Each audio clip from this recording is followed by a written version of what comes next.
Assalamualaikum. Bertemu lagi kita dalam channel Cik Ya. Kali ini Cik Ya ingin kongsi cara daftar MyJPJ menggunakan My Digital ID dengan mudah dan cepat. Tapi sebelum tu, boleh subscribe channel Cik Ya sebagai sokongan.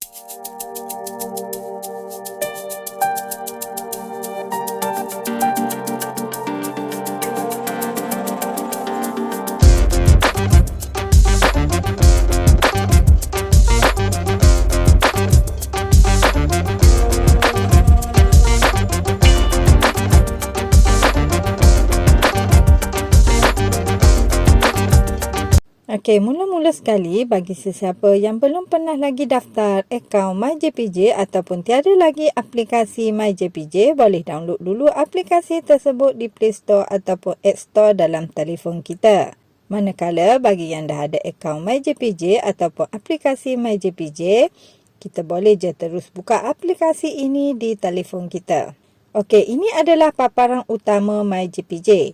So dekat sini kita klik Get Started ini. Seterusnya, kita dibawa ke paparan login masuk ke akaun MyJPJ kita. Dekat sini, kita perlu masuk menggunakan My Digital ID kita. So, kita klik je pada bahagian My Digital ID ini. Seterusnya akan keluar macam ni. Sistem minta kita download dulu aplikasi My Digital ID dan kita perlu daftar dulu My Digital ID kita. So, apa yang perlu kita buat ialah kita keluar dulu daripada aplikasi MyJPJ kita ni. Kemudian kita pergi ke Play Store ataupun App Store dalam telefon kita. Dekat Play Store ni, kita perlu buat carian My Digital ID. Kemudian keluar hasil carian yang ni. Lepas tu kita klik Install. Kita tunggu proses installation selesai. Bila dah siap, kita klik pada bahagian Open ini. Seterusnya kita dibawa ke paparan ini. Dekat sini kita diminta untuk membuat tetapan bahasa. Kita pilih je bahasa yang kita nak guna.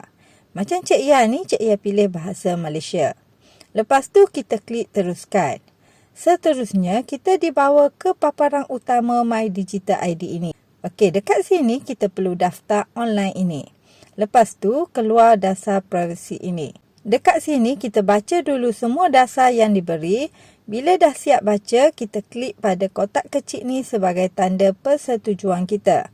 Lepas tu kita klik teruskan. Seterusnya kita dibawa ke paparan pendaftaran My Digital ini.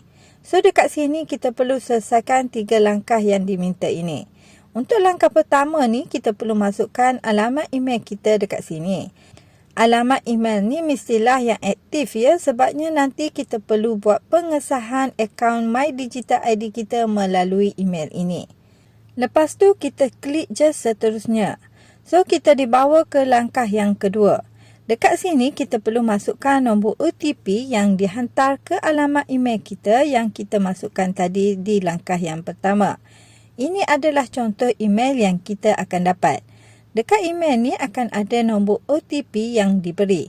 So, apa yang perlu kita buat ialah kita salin balik nombor OTP ini di bahagian langkah yang kedua tadi. Bila dah siap, kita klik pada bahagian seterusnya ini. Okey, seterusnya kita dibawa ke langkah yang ketiga. Dekat sini kita diminta untuk masukkan maklumat diri kita. Kita masukkan nama penuh kita dekat sini. Lepas tu kita masukkan juga nombor kad pengenalan kita dekat bawah ni. Bila dah siap, kita klik seterusnya. Lepas tu akan keluar pra pendaftaran ini. So, langkah seterusnya kita perlu berselfie bagi pengecaman wajah untuk melengkapkan proses pendaftaran ini. So, dekat sini kita klik je OK.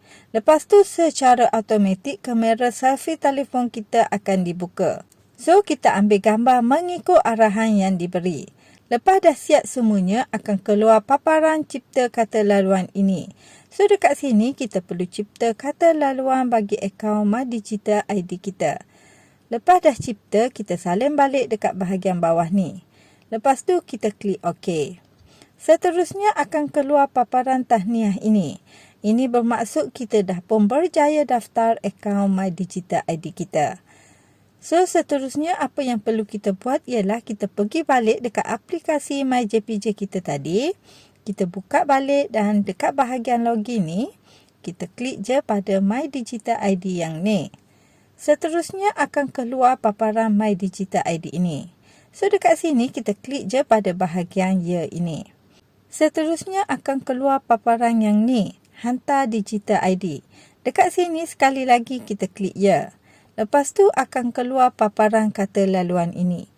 Dekat sini kita perlu masukkan kata laluan My Digital ID yang kita cipta tadi. Bila dah siap, kita klik OK.